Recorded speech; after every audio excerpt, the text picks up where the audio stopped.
Assalamualaikum warahmatullahi wabarakatuh.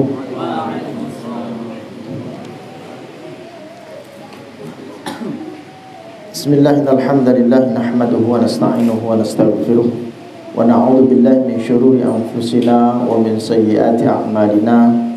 May yahdihillahu fala mudilla lahu wa may yudlilhu fala hadiya lahu. Asyhadu an la ilaha illallah wahdahu la syarika lahu wa asyhadu anna Muhammadan abduhu wa rasuluhu la nabiyya wa rasula ba'dah. Allahumma salli wa sallim ala nabiyyina Muhammadin wa ala alihi wa ashabihi wat tabi'in wa man tabi'ahum bi ihsanin ila yaumiddin, amma ba'du. Para jamaah sekalian, semoga sama-sama dimuliakan oleh Allah Subhanahu wa taala. Bersyukur kita atas segala nikmat karunia yang Allah berikan kepada kita, nikmat sehat, nikmat waktu, nikmat materi, dan tentu saja nikmat yang paling agung, nikmat yang paling mulia adalah nikmat iman dan Islam. Semoga Allah Subhanahu wa taala memberikan kepada kita istiqomah, tetap berada di dalam iman dan Islam hingga akhir hayat kita. Amin ya rabbal alamin. Salawat dan salam semoga senantiasa terlimpah curah kepada junjungan kita Nabi Allah Muhammad sallallahu alaihi wasallam beserta ahli bait beliau, para kerabat, para sahabat, dan semoga kita semua termasuk umat beliau yang senantiasa istiqomah mengikut sunnah beliau sehingga kelak di hari kiamat kita berhak mendapatkan syafaatnya. Amin ya rabbal alamin. Jamaah yang dirahmati oleh Allah Subhanahu wa taala, alhamdulillah malam hari ini kita akan melanjutkan tadabbur kita terhadap ayat-ayat Allah Subhanahu wa taala di dalam Al-Qur'an, masih pada pembahasan surah Al-A'la di dalam juz yang ke-30 ini atau kita kenal dengan juz Amma. Pada malam hari ini kita sudah masuk pembahasan ayat yang ke-9 dari surah Al-A'la ini. Sebelumnya ayat 1 sampai 8 sudah kita sama-sama tadabburi, mengambil faidah-faidah. Kita berharap kemudian setelah kita membaca ayat-ayatnya, lalu kemudian memahami maknanya, mentadabburinya, bertambah keimanan kita. Karena itulah ciri orang-orang yang beriman, ciri orang yang benar imannya. Kata Allah Subhanahu wa taala, "Idza tuliyat 'alaihim ayatuhu zadatuhum imana." Kalau dibacakan kepada mereka ayat-ayatnya, ayat-ayat Allah, maka bertambahlah keimanannya kepada Allah Subhanahu wa taala.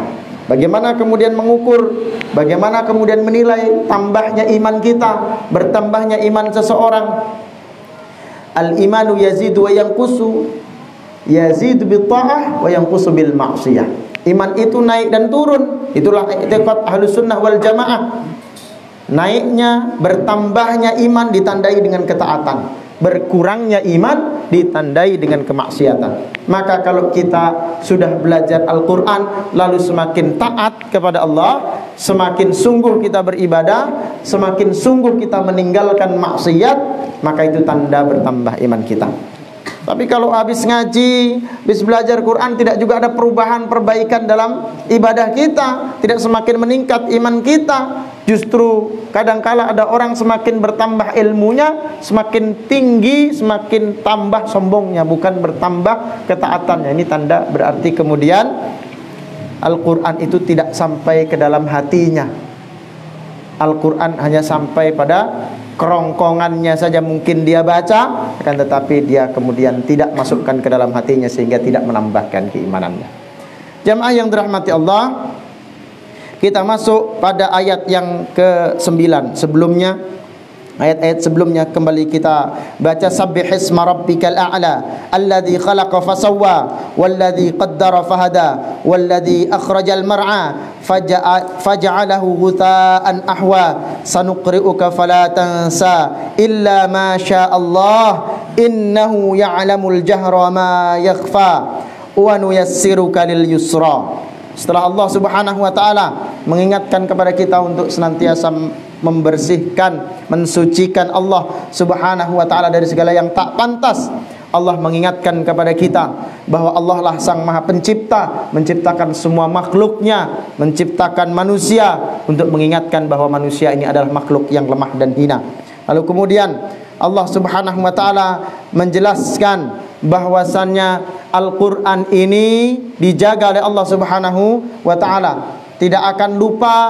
Apa yang disampaikan oleh Nabi sallallahu alaihi wasallam adalah berasal dari Allah Subhanahu wa taala. Apa yang diberikan kepada Nabi tidak akan pernah Nabi lupa, dijaga oleh Allah Subhanahu wa taala. Itulah Al-Qur'an.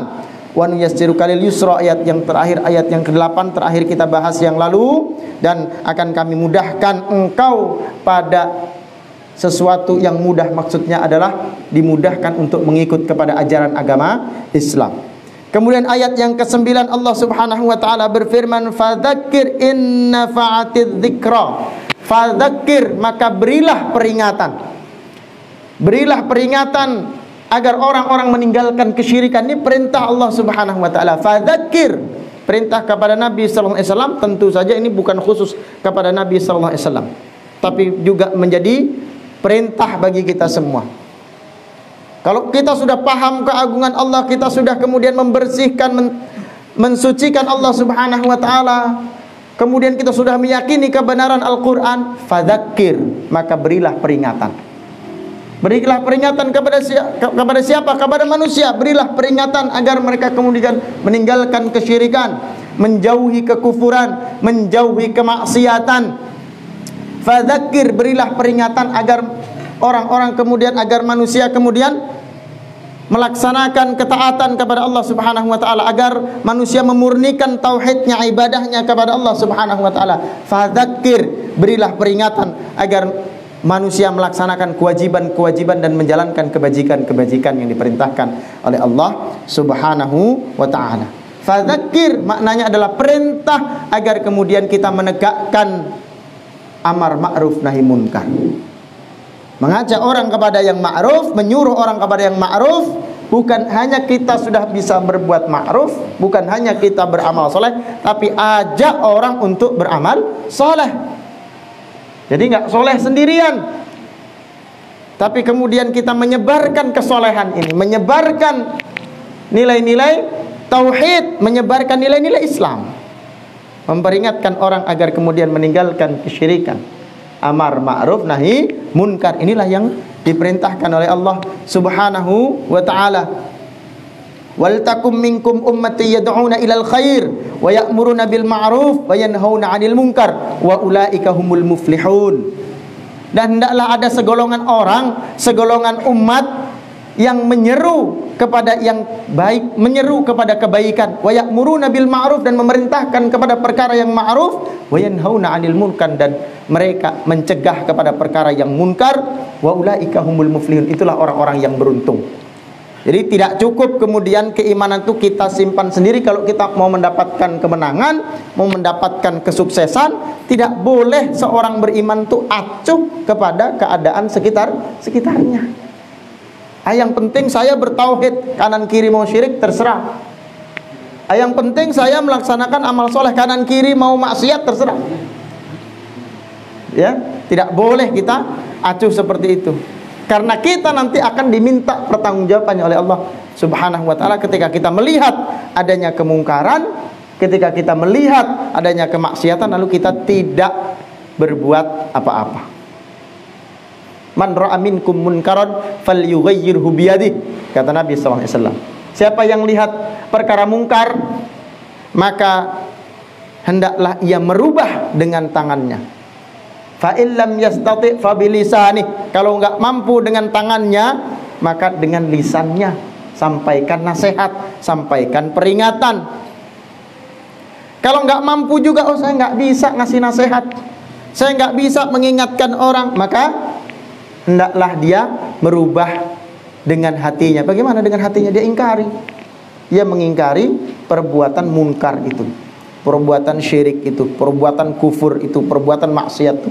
Mesti kemudian dia ingkari. Ya. Dan Allah Subhanahu wa taala memuji orang-orang yang memberikan peringatan, orang-orang yang mendakwahkan kebenaran, mendakwahkan kebaikan, bukan hanya melaksanakan, bukan hanya menjalankan ketaatan, melaksanakan kebaikan untuk dirinya sendiri, tapi kemudian dia menyeru orang lain untuk melaksanakan ketaatan, melaksanakan kebaikan, melaksanakan amal saleh, meninggalkan kemungkaran. Wa man ahsana qawlan mimman da'a ila Allah wa 'amila salihan wa qala innani minal muslimin. Dan siapakah orang yang lebih baik ucapannya daripada orang yang menyeru kepada jalan Allah, menyeru kepada Allah dan menyeru orang untuk beramal soleh, dan dia berkata, dia mengucapkan innani minal muslimin, sesungguhnya aku termasuk orang-orang yang berserah diri. Ini profesi terbaik adalah seorang dai. Allah yang menyebutnya. Perkataan yang baik, yang paling baik adalah perkataan yang mengajak kepada Allah Subhanahu wa ta'ala. Maka amal yang paling mulia adalah amalan mengajak, menyeru, mendakwahkan, ya. Dan ini amalan yang paling besar. Bahkan kemudian syaitan itu, ya, perkara yang paling dibenci oleh syaitan, bukan hanya dibenci tapi ditakuti oleh syaitan, adalah menyeru, mengajak orang, mendakwahkan. Itu amalan yang bukan hanya dibenci tapi ditakuti oleh syaitan. Kalau ada orang beramal soleh, orang sholat, syaitan tuh nggak takut, ya. Dia benci tapi nggak takut. Buktinya apa? Kalau orang sholat itu datang syaitan menggoda. Bahkan kemudian dibisik-bisiki kalau orang sholat, Allahu Akbar, bisik-bisik di telinga, diingatkan perkara-perkara yang tadinya tidak ingat. Ya. Allahu Akbar, tadinya nggak mikir apa-apa, tiba-tiba mikir, tadi palu tadi sudah saya simpan belum dalam kotak tadi, ya? Itu dia ingat. Oh, rasa-rasanya tadi saya taruh di atas TV. Bukan di atas TV. Sepanjang sholat 2 rakaat, begitu salam, assalamualaikum warahmatullah. Oh, di bawah kasur rupanya. Baru ingat setelah selesai sholat. Sepanjang sholat cuma mikirin satu benda itu aja. Setan itu. Bahkan di dalam hadis Nabi sallallahu alaihi wasallam, salah satu cara setan menggoda orang sholat itu, mohon maaf, ditiup duburnya itu. Supaya apa? Supaya dia merasa buang angin. Sehingga apa kata Nabi sallallahu alaihi wasallam, kalau ada orang sedang sholat lalu kemudian dia merasa ada yang keluar, maksudnya nih angin, bukan selain angin, Pak, ya.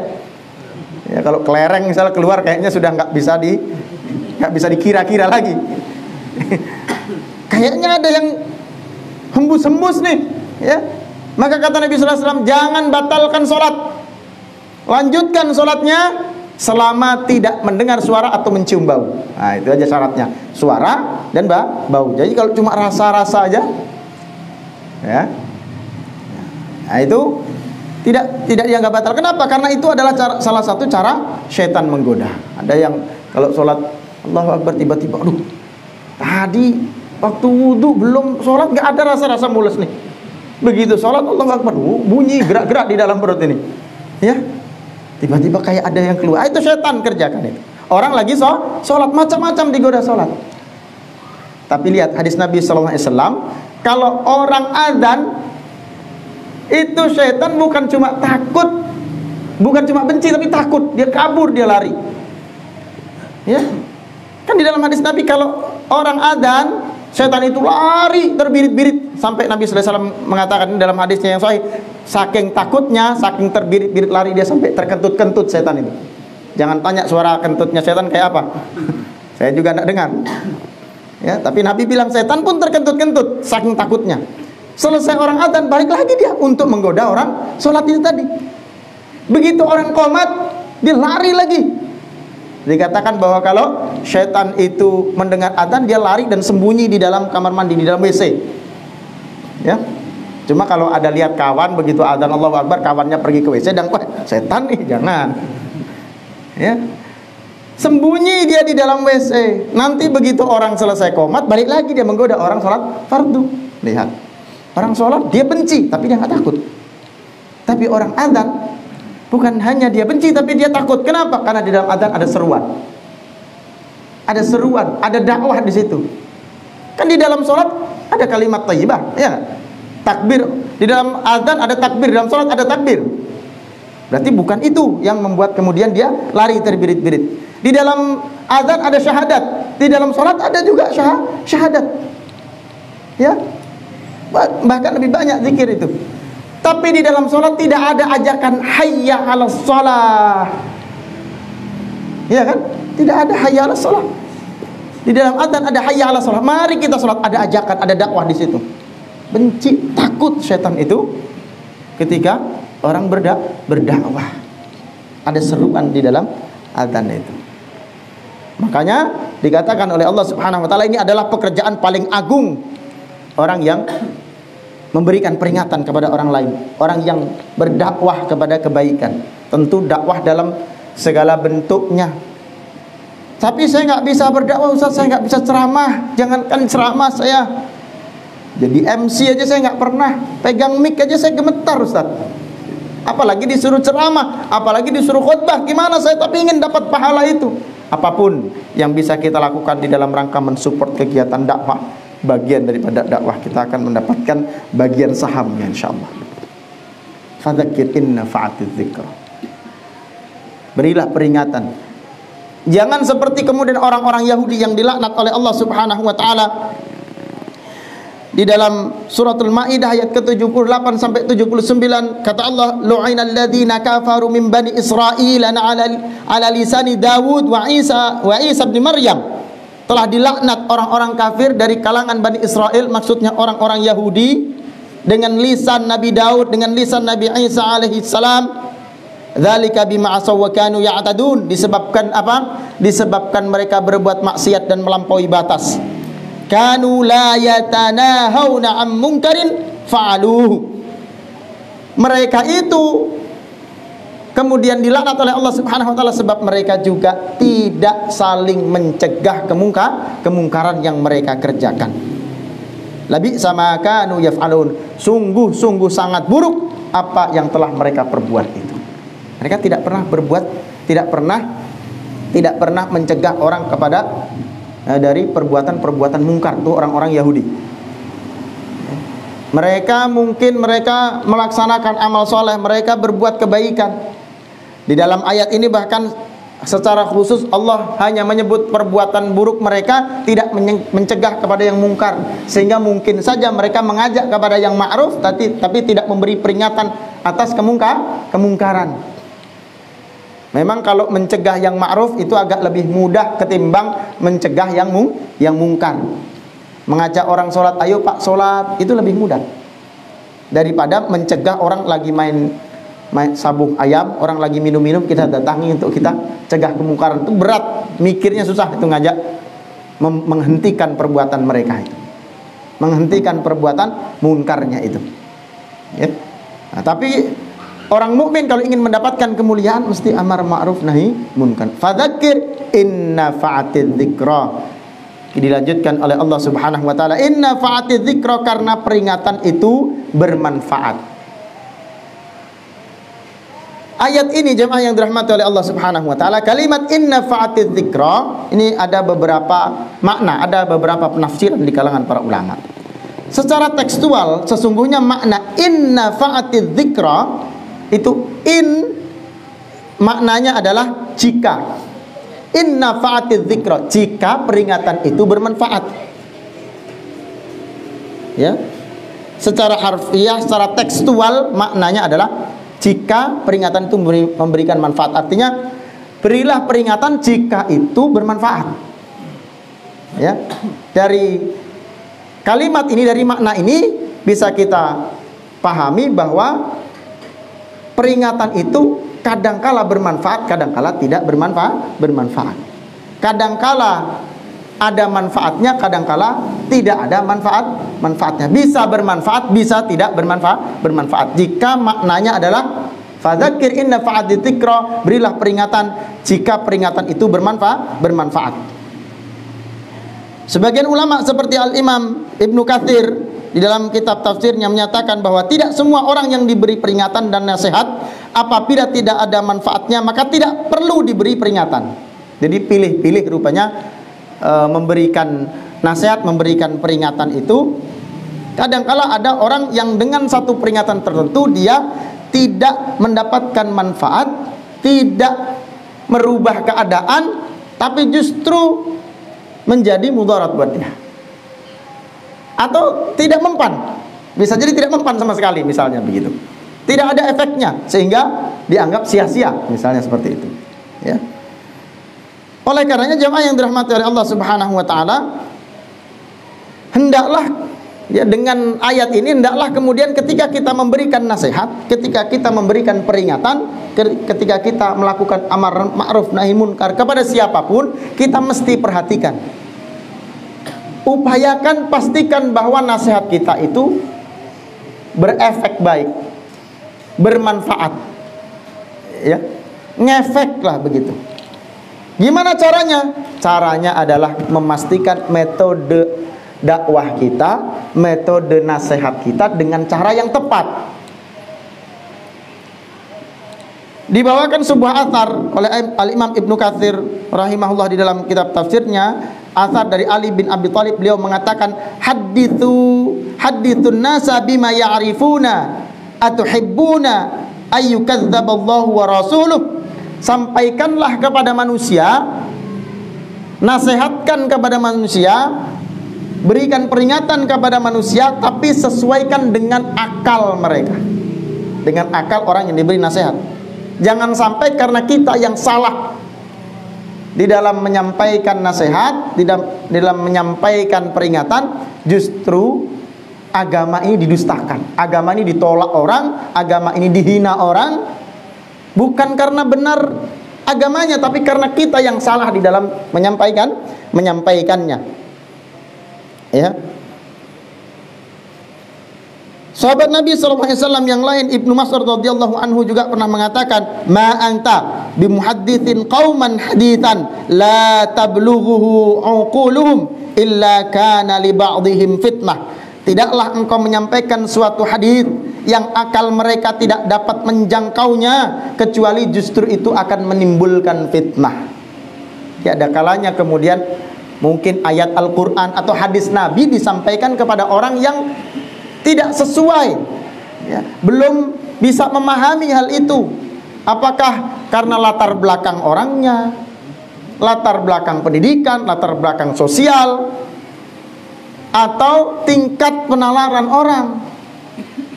Kita tidak bisa pukul rata ketika menyampaikan kebenaran.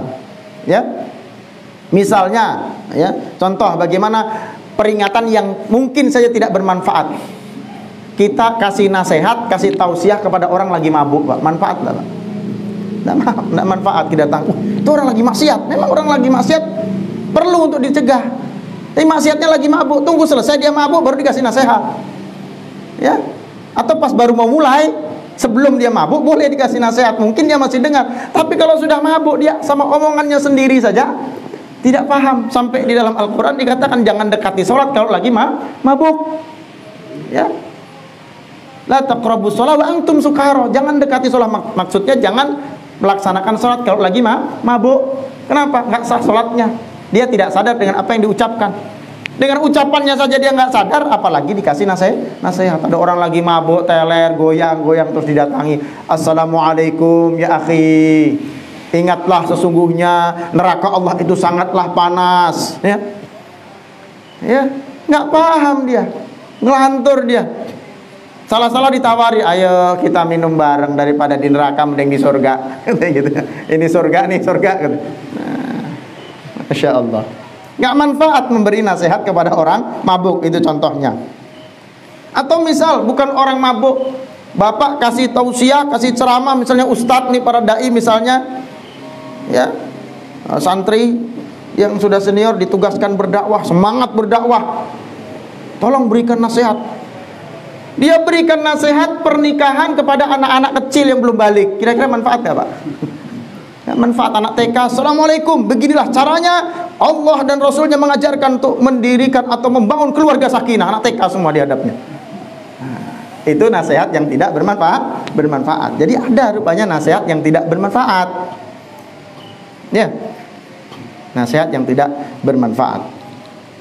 Atau misalnya berdakwah kepada orang kafir, atau berdakwah kepada non muslim yang belum mengenal, belum mengerti agama Islam, langsung dikenalkan tentang assalamualaikum, saya mau menyampaikan ajaran agama Islam bab jihad langsung.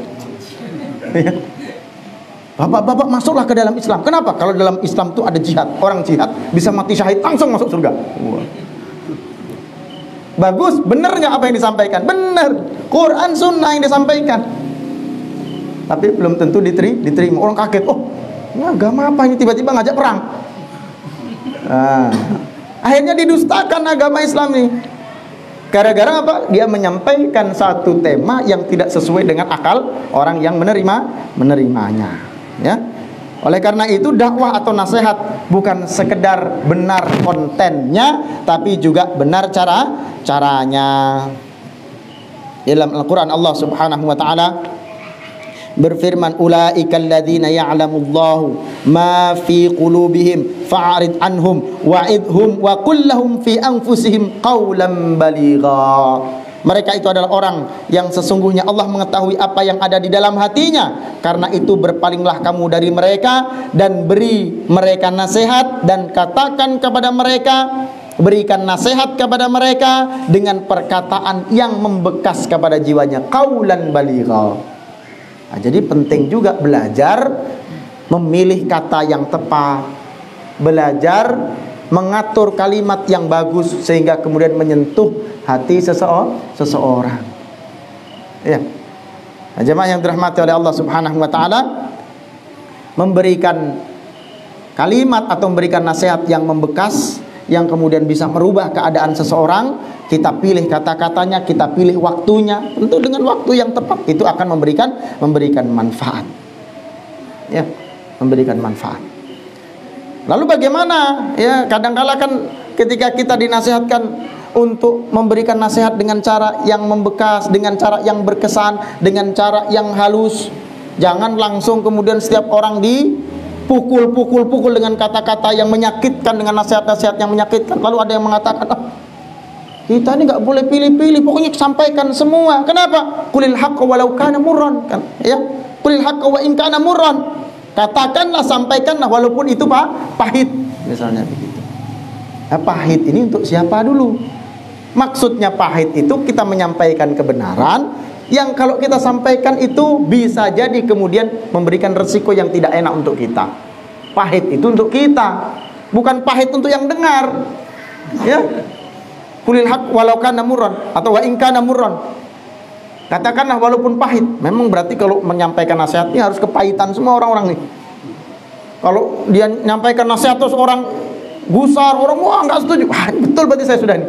Bukan itu maksudnya. Maksudnya orang menyampaikan kebenaran itu salah satu resikonya bukan hanya resiko diterima, peluang diterima dakwahnya, tapi juga bisa jadi ditolak. Bukan hanya ditolak, bahkan bisa jadi dimusuhi atau kemudian mendapatkan ujian yang berat, perlawanan. Nah, itu nafsiran yang pertama.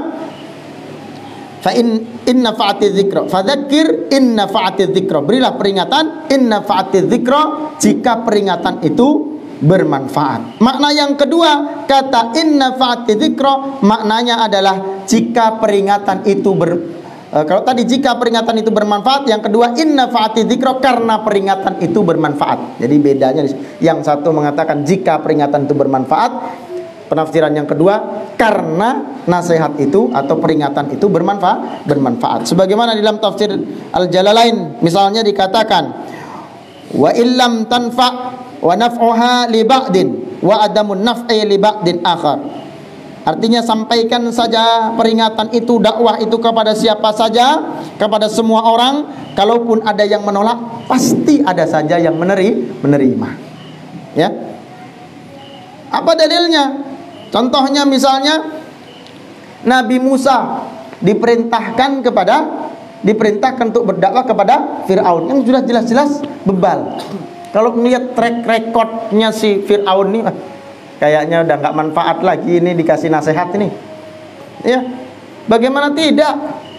Dia bukan cuma kafir, bukan cuma ngajak menyembah selain Allah, bahkan dia mengaku sebagai Tuhan. Nah, dia pengen disembah.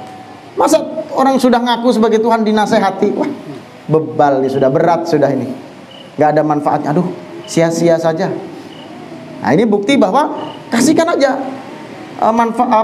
peringatan itu kepada siapa saja. Pasti ada saja manfaatnya. Ada 10 orang, sampaikan, terus sampaikan kepada siapapun. Kalau ini tidak bermanfaat kepada yang ini, maka mungkin saja akan bermanfaat kepada yang ini. Mungkin saja bermanfaat kepada yang ini, bermanfaat kepada yang lainnya. Ya, Karena tugas kita bukan membuat orang mendapatkan hidayah. Tugas kita hanya menyampaikan. Kalau hidayah itu ada dua, kemarin sudah kita bahas, ada hidayatul irsyad dan hidayatul taufik. Tugas kita menyampaikan hidayatul irsyad, bukan hidayatul taufik. Hidayatul taufik itu haknya Allah. Kita hanya menyampaikan kebenaran. Dalam surah Yasin, wa ma 'alaina illal balaghul mubin. Dan tidaklah kami melainkan hanya menyampaikan peringatan atau perintah Allah dengan jelas. Hanya menyampaikan saja tugasnya, bukan merubah orang, ya. Bahkan Rasulullah SAW sendiri dikatakan oleh Allah Subhanahu wa taala, innaka la tahdi man ahbabta. Sesungguhnya engkau wahai Muhammad tidak akan dapat memberikan petunjuk kepada orang yang engkau cintai. Walakinnallaha yahdi man yasha, akan tetapi Allah lah yang memberikan petunjuk kepada orang yang Dia kehendaki. Wa huwa a'lamu bil muhtadin, dan Dialah yang Maha mengetahui siapa orang yang berhak mendapatkan petunjuk. Orang-orang yang mau mendapatkan hidayah, mendapatkan petunjuk itu. Rasul pun tidak punya hak untuk memberikan hidayah. Tugas Rasul hanya menyampaikan. Jadi jangan kemudian kalau kita sudah menyampaikan orang tidak ikut, tidak mengikuti dakwah kita, kecewa, tidak perlu. Yang penting kita sudah menyampaikan. Nah, jemaah yang dirahmati Allah, dari dua pendapat ini apakah bertentangan? Sesungguhnya ini tidak bertentangan, justru kita bisa mengkompromikannya. Bagaimana? Makna yang pertama dan makna yang kedua dikompromikan, kemudian menjadi peringatan bagi kita, menjadi bimbingan bagi kita dalam berdakwah. Sampaikan dakwah itu kepada siapa saja, tetapi lihat ketika kita hendak menyampaikan, pilih tema-tema yang tepat, pilih cara-cara yang tepat, pilih metode yang tepat sesuai dengan latar belakang orang yang kita dakwahi. Tapi jangan pilih ini didakwahi, ini dakwahi enggak. Ya enggak, dakwahi, semua didakwahi, tapi masing-masing orang dengan cara masing-masing. Ya. Nah, ini menggabungkan dua makna atau dua penafsiran dari kata inna fa'ati dzikra ini adalah dengan tetap berdakwah kepada siapapun, berupaya mendakwahkan kebenaran ini seluas-luasnya, tetapi dengan kemudian memperhatikan metode yang tepat bagi setiap orang. Sehingga kemudian dakwah ini diharapkan kita ikhtiar, tugas kita ikhtiar semaksimal mungkin, ya, ikhtiar semaksimal mungkin. Jangan milih dakwah di sini ini perlu orang ini dakwah itu, kalau itu nggak perlu dakwahi. Kenapa? Susah. Ya, bagaimana caranya? Apa yang bisa kita dakwahkan kepada mereka? Kan gitu, ya. Nah, maka dakwah itu kepada semua kalangan, kepada semua umur. Jangan kemudian saya maunya dakwah itu bagus saya untuk bapak-bapak jamaah masjid ini aja. Kalau anak kecil-kecil, anak TK misalnya, anak TK belum waktunya didakwahi, ya. Ada juga pentingnya berdakwah kepada mereka, tapi tentu dengan cara yang benar, ya. Nah, wabil khusus kepada para dai atau pada para penyampai, tentu penting untuk mempelajari hal ini, ya. Kepada siapapun, kalaupun dia tidak berceramah, tidak berdakwah langsung dengan lisannya, nah, dia tahu bagaimana caranya agar dakwah ini sampai. Anak-anak sekalipun, bagaimana caranya supaya anak-anak ini mau mendengarkan peringatan, bagaimana supaya anak-anak ini bisa berubah, ya. Ada orang dakwah dengan permen, Pak, ya. Gimana caranya? Anak ribut di dalam masjid, timbang dimarahinya, nah, kalau dimarahi diamuk, bubar, besok nggak masjid lagi. Dia datang kasih permen, anak-anak yang nanti sholatnya nggak ribut saya kasih permen.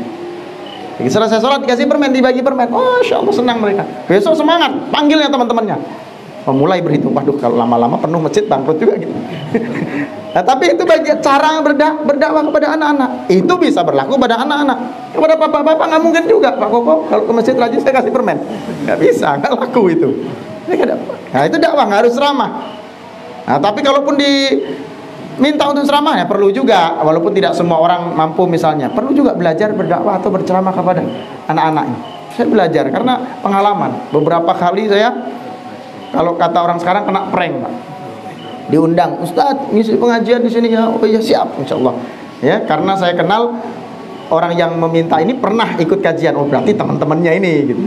Begitu datang di sana, anak TK semua. Ya Allah, materi sudah saya siapkan nih, baik-baik sudah saya siapkan ini, ya. Ya, duduk di situ selama MC bicara itu saya mikir apa dia mau saya sampaikan ini ya. Bismillah ya Allah, turunkanlah pertolonganmu ya Allah. Masa saya diam aja di hadapan jamaah kan? Mati gaya kan nggak mungkin. Mohon maaf Pak karena saya salah tempat nih, kayaknya saya pamit, nggak mungkin. Ya, putar otak akhirnya. Alhamdulillah jadi guru TK sementara pernah juga kejebak. Tapi alhamdulillah. Nah, ini penting juga untuk dipelajari. Ini jamaah yang dirahmati oleh Allah Subhanahu wa taala. Kesimpulannya satu, fadzakir, berikan peringatan kepada siapapun, tapi kemudian pelajari setiap orang beda cara menasehatinya, cara mendakwahinya. Semoga kemudian kebenaran ini semakin meluas tersampaikan kepada semua hamba Allah. Amin ya rabbal alamin. Demikian yang dapat saya sampaikan, semoga ada manfaatnya. Mohon maaf bila ada salah dan khilafnya. Usikum menafsi bitaqwallah. Ihdinas siratal mustaqim. Wassalamualaikum warahmatullahi wabarakatuh. Gabunglah bersama gerakan Infak Peduli Dakwah. Hanya dengan mendonasikan dana Anda sebesar Rp50.000 setiap bulan, berarti Anda telah membantu syiar dakwah Islam hingga ke berbagai wilayah pedalaman Kalimantan Timur. Karena dakwah tak harus ceramah. Kirim SMS atau WA Anda, ketik GIP dakwah, kirim ke 0811 586 1331.